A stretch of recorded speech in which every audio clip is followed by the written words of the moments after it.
a big Viking tradition in the north of England because the Vikings invaded in Yorkshire, in the Isle of Man and Lancashire, the Lancashire coast, and in fact came as far as Preston. So we thought, why not sort of remind people a bit about their heritage and their past and ancient history, and tell a good Viking tale here at Blackpool Pleasure Beach. This is going to be the biggest dark ride ever built. It's going to be a scary one.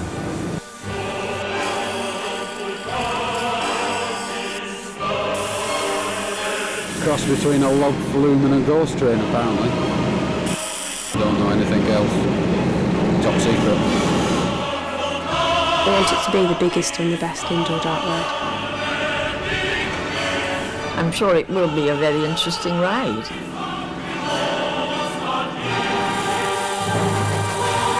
The ride's going to be one of the biggest themed experiences we've ever done.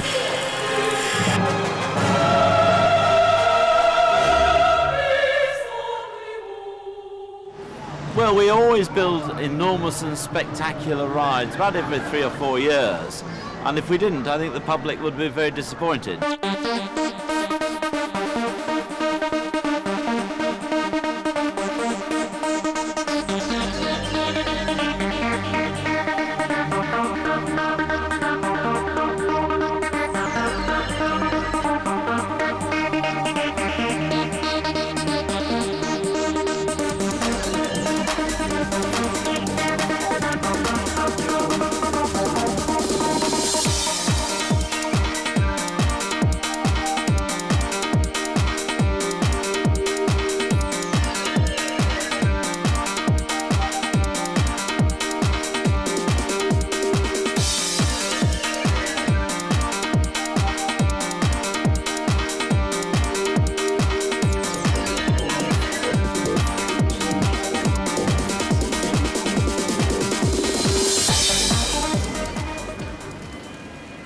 The first stage is to select a ride manufacturer who can design and manufacture what you're looking for.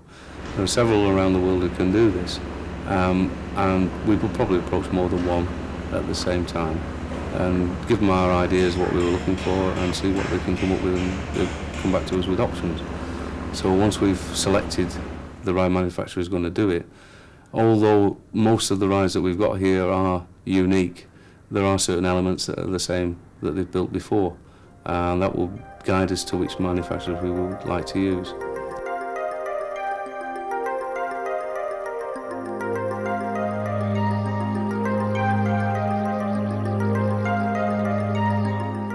Once we've selected the ride manufacturer and agreed an initial design, then we move on to what will be made by them and what we could have made locally, because it seems a nonsense shipping steel around the world.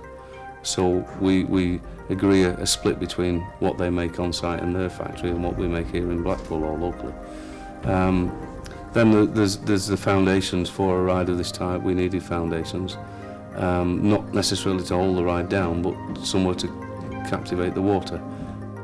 So we go to 3 or 4 local companies generally for foundations to be done. In this case we needed a building, so we went out to 3 companies to provide the building that would house the whole ride. And then finally, up to stage 1 of the ride development, we needed a contractor to install the ride. And that's a mixture of work that we can do ourselves, the electrical and mechanical, but the structural steel work, we went out to 3 companies again for that element. So really there are 4 main contractors at the present moment. We will bring on board other contractors as we develop the scenes and as we develop the rock work. With Project 2000, the whole experience is a complete themed experience. It's being built on the theme of the Vikings and the Vikings of rape and pillage that went on in England, Scotland and Scandinavia. I've been on everything. I mean, you know, until the big one, then I couldn't go on that, because I was then over 90 and it was a bit risky. I didn't want to collapse in the middle or have a heart attack, because that would have been very bad publicity. And usually I do most things for publicity. It's part of my contribution to the company. We're presently speaking to many companies around the world for scenes, companies in the UK, in France, and also in America. We're introducing all different elements of fire, water, smell, and they're going to be scared out of their wits. Into my camera and happy. Come on, that's it. Hello. Engage. Well done. Thank you very much. We're looking to put the special effects inside the attraction, so we're here looking at the structures to figure out where we can put the effects, and also discussing what types of effects to put in. We're with the two separate special effects companies. We're not part of the ride manufacturing company. We're based in Valencia, California, and we've been in business building effects systems for about 15 years. And we're looking at this attraction in terms of creating mechanical and other physical and optical effects for the flume ride itself. I'm Ron Griffin. We're with Attraction Services. We're also based in Valencia, California, and our primary work is for theme parks such as Universal, Disney, museum work, things like that. We do a little bit of movie work, but primarily permanent installations. Well, if we put in what they're talking about, this is going to be quite spectacular. It'll be definitely a one-of-a-kind flume ride in that they will have so many effects put into it. This is not a typical attraction by any means. One thing we're looking at trying to do is making certain that as the ride progresses, that there's always something a little bit better, a little bit scarier that's going to occur next. You never want to have the best things occur in the beginning, because then it's kind of a letdown. So we will try to develop so that as you go along, it gets scarier and scarier and more spectacular until you get to the end. Until you actually ride a ride, you don't know what exactly your view lines are going to be. You can have the best computerized design in the world, but there's nothing beats actually going on a ride yourself and seeing what you can see and for how long you're going to see it, because the speed of the ride alters the whole time. And so what we've got is a long list of exciting special effects that are going to really dumbfound people. The final designs won't be prepared till after we've all ridden the ride. The fire effects are the first that have ever been done on any ride in the world. So we're the guinea pigs, or the passengers are the guinea pigs, so I hope they've got good non-inflammable wicks. We decided we wanted to try and get as close to an authentic Viking theme as possible. And obviously the Vikings are still not around today, so we wanted to go somewhere in the north area of that part of the world. Karelia borders on Finland and Norway and all those areas. The architecture is similar to this that we're going to have the station built on. And it's as close as possible to Viking architecture that we thought we could find. Sergei Volov's somewhat of a national hero in Karelia. He makes birch bark artifacts and key fobs and wallets and things like that.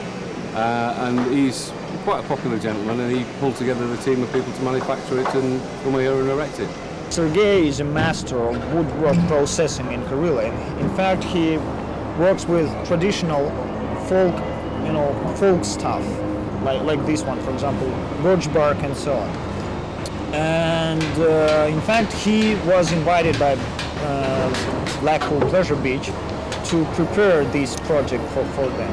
And he collected a team of experts in woodworking, the guys working there, to work with him. And then he invited me to be the secretary of the project, to do all the papers, and so on and so forth, because I also have my own company and I work separately. So he is the, let us say, the brains of the project, and we are just helping, assistance. Эта станция, в общем-то, в стиле викингов. In fact, this station is supposed to be some kind of Viking style, and that is why, of course, we studied some, traditional Norwegian, Scandinavian, designs, and that's why we try to, to keep it as close to this Viking style as possible. Резьба и декоративность викингов X века. For example, we use decorative cutting, special cutting, special wood decorations, which traditionally go back to the 10th century, and they're traditionally Scandinavian, of course, Norwegian.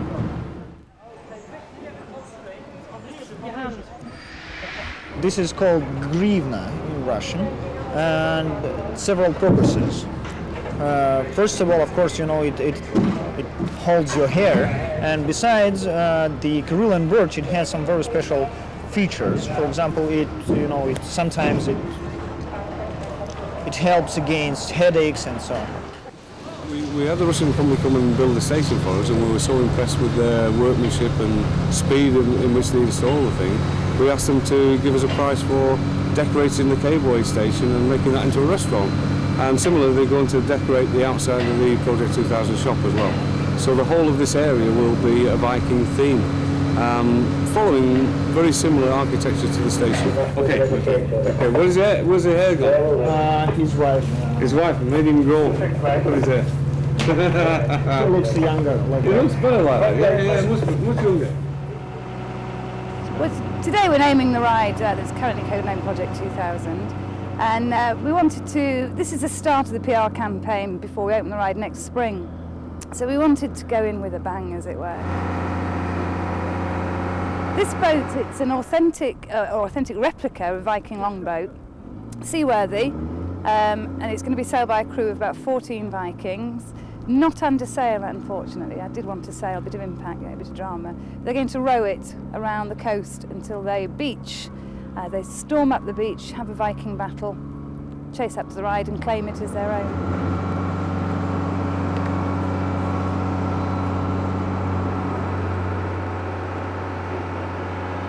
Well, we were contacted by Blackpool Pleasure Beach to supply a crane which would actually launch this Viking ship far enough down the beach so that the tide could take it. Well, it's fantastic. I think it's great to have, an opportunity to tell people what we're doing without giving too much away. And it's the build-up to it, the start of the build-up to it. Even though I've been living with it for about 3 years now, but we're really letting people know what we're doing, but keeping a little bit secret, Yeah, we're a society of some 500 people who are based to the length and breadth of the British Isles in 40 different groups. And as I've said, we try to accurately recreate the life and times of the folk who lived here in the islands of Britain 1,000 years ago. Our specific period is from 950 to the Norman Conquest, but by judicious choice of kit we can go back to the time of King Alfred or forward to the Third Crusade. This particular ship is one of 3 which we had from the Orbit Viking Centre in York, and those vessels have been very useful to us since we've had them from them. They are 2.5 tons apiece, and they, under normal circumstances, have mast and yards and are propelled by oar and sail alone. None of them have engines. We try to make it as authentic and as accurate as possible. This is the holy grail of any reenactor, to be able to recreate as authentically as possible. It doesn't mean to say that we swallow a tumbler of intestinal parasites nor have the fillings removed from our teeth.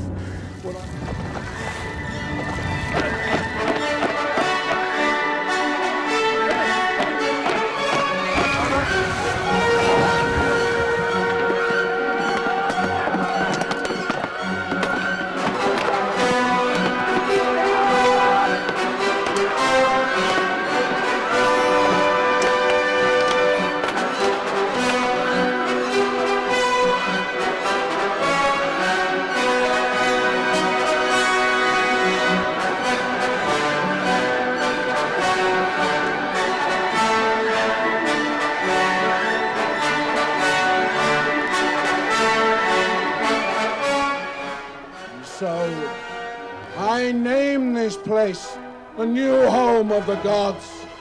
I name it Valhalla!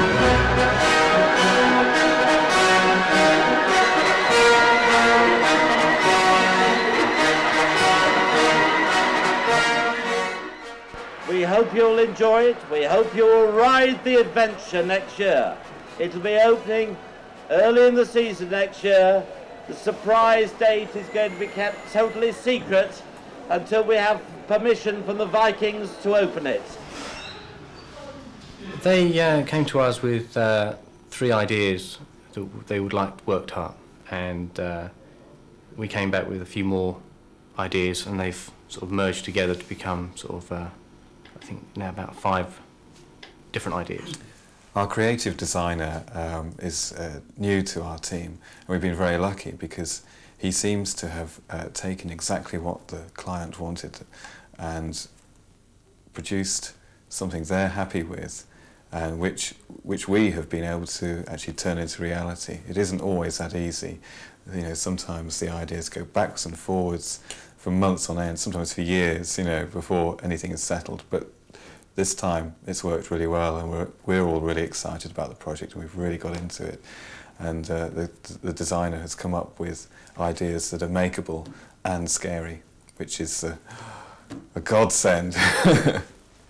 The feature for the crashing logs, we designed with the viewpoints in mind to make the logs be visible from quite high, to come down and sort of give the illusion of actually having these logs come underneath the water flume and actually physically making the sound themselves, crashing underneath. The concept of having two large items that fall very quickly and hitting each other day in, day out was not really going to be a sort of viable solution. So what we decided to do was actually have them crash into the side of the flume as such. They break only by using the water that's in the troughs themselves.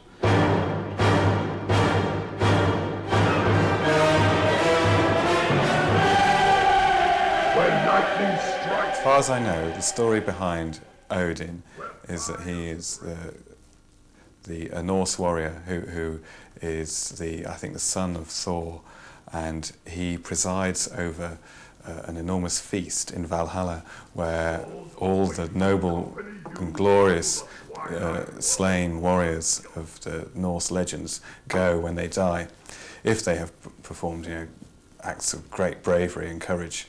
And they join him at his feast and drink blood from the skulls of their enemies.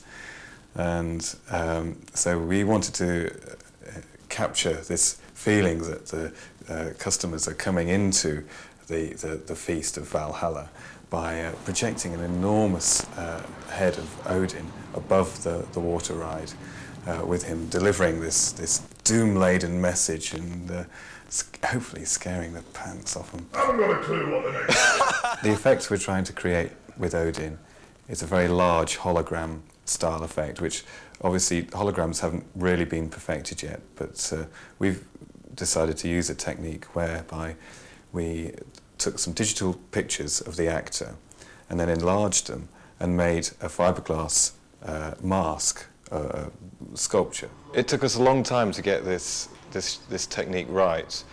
We had to film the actor live and project it onto the mask to make sure it was perfectly lined up. Valhalla awaits you. And even then, he still found it difficult to, keep his head completely still. And it's also very off-putting when your head's strapped down very tightly to a steel cage. I am Odin! His eye looks absolutely horrific. We had a makeup artist in who spent hours plastering all sorts of weird gunk on it. It looks a bit like a lentil dal, actually. And taping his eye down and putting this stuff on, letting it set, and then covering it in sort of tomato ketchup and juice and all the rest of it. Poor bloke. I mean, he couldn't go down the pub in the evening. He looked so bad. Turn aside if you would live. I am old. Who am I? To create Odin's voice, we got the actor to read through the script. Then I sampled it digitally and duplicated it twice, pitch bending each duplication by 2 or 3 tones, and then putting on spatial effects and reverbs and echoes, and making the whole thing an awful lot lower than the original. What we've got is the film of Odin that we shot and edited back at the studio has been digitised and is being stored on the hard drive of this computer here, which we'll install in a waterproof cabinet downstairs. And the computer controls the projector inside this box, and it allows remote control for switching the machine on and off at morning and at night, and it just runs as a continuous loop. It's all come together quite satisfactorily for the first time. I don't mean it's the first time anything's ever come together satisfactorily, but this is a new thing for us, and very pleased with it. It's so bright. It's just it's magic. This is a Viking longship from the Viking frozen tomb. It's built by Jim here just from a concept drawing. There's no sense of scale or anything actually on the drawing. Jim just is experienced enough to know how to get it right. And it's built on basically a regular boat kind of framework. There's a steel frame inside, but he's carved all the wood and all of the ribs inside as you would a proper boat, and then bent the planks round to create the effect. And the finishing touches now is to hide the screws with these square upholstery pins. And this is actually a cold store where you hang sides of meat, etc. And they'll come in here, these two apertures over here in the corner, that's where the freezing cold air comes out. That's what makes the place so cold, and that's why you have to have the airlocks to let the ride in and out. But once they're in this area, it will be freezing cold, and these two machines at high level here spray out real snow. Real snow comes out of there onto the ride. We will be spraying artificial snow all over the walls and ceiling, all over the ride. So it'll all be covered in snow, everything's snow, and real snow will be coming out the air. We'll cover those rides and that garage area over there in snow, and you'll just come into a snow world. I think these shapes are going to be put down here and sprayed, give it a good appearance. And should be something else when it's finished, shouldn't it? Snow is basically aimed at the ride. Any snow that falls on this floor here, quite cleverly, this floor has got a hot pipe running underneath it. That pipe melts the snow, which runs down into the gutter, out the building. The artificial snow that will be all over the walls is actually a monoglass. It's a fiberglass sprayed on. Just looks like snow. So altogether, the whole effect should be quite stunning.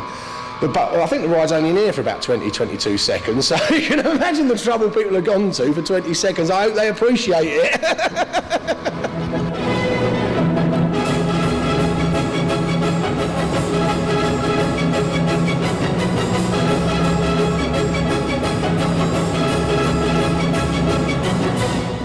These up early this week from Leicester Farmer Studios, and I've got to finally scenic paint all the faces, give them a final cold look to the faces, and then we're going to add icicles everywhere we can to the shields and the arms and whatever.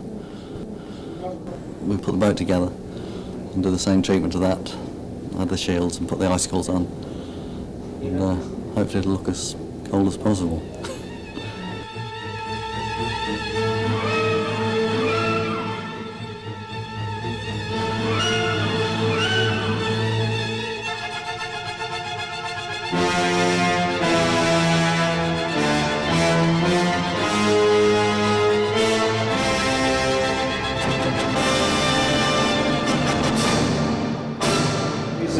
The animated wolfhounds made by Farmer Studios. They've got we've got a puppy dog which sits in the front, which looks all meek and mild. When the boats come round, they'll be activated by a sensor, which will then bring the two rabid dog heads, which shall bite and snarl and growl at you, and they'll come out on this mechanism at the back, out to the clientele as they come around the boats.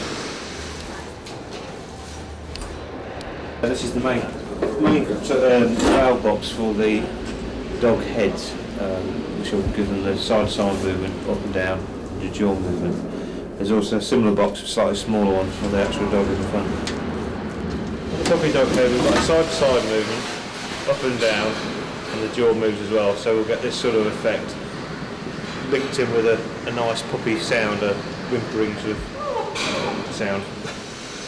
And we've also got a tail movement with an added extra from the workshop, but I don't think that'll stop there. What this is our corridor of fire, and what that is, it's a steam and a light fake fire effect, which looks exactly like fire, but it's not harmful if you put your hand in it, or you can get actually close to it without being burned.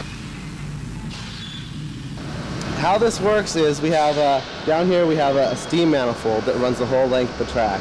It's going to be on both sides. Through that we have special jets which shoot the steam up in the air, and make sort of a steam curtain.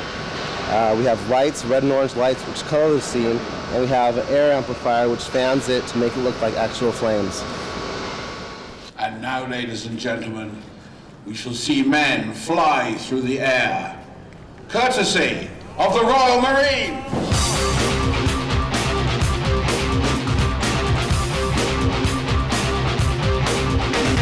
5, 4, 3, 2, 1, 0! Today has just been the press launch of the ride. The ride has been sponsored by the Daily Star, a newspaper we've had dealings with for about 10 years actually, but they've entered a 3-year sponsorship for Valhalla, which we're very excited about. And their full team are here. They're going to give us loads of publicity for the ride, and it's being an important national paper, we're pleased about it.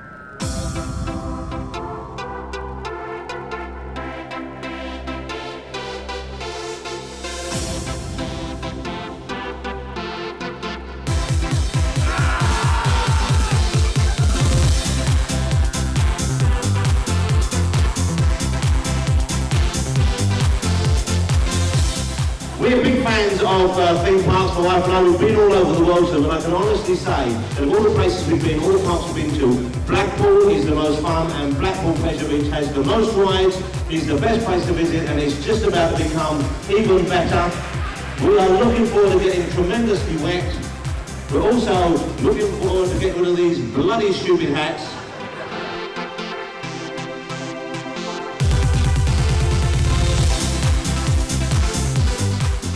Sure, the bit I enjoyed the most, I like the first drop when you go down there. I think I like the bit that was most impressive, I think, was when these two kind of big Viking weapons come down either side, and it looks like they're going to mash you. And I thought, well, even if it does hit me, at least I'll, fit in those trousers that I haven't used for a couple of years, so it might help out in the weight loss. That was very exciting. They come down, it's really brilliant, really brilliantly staged. I was absolutely knocked out. I thought it was great. It was.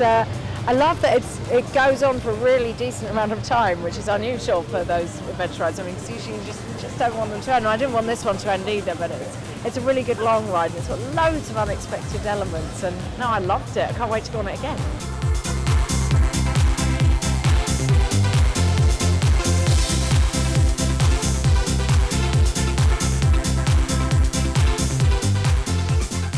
Five, 4, 3, 2, 1!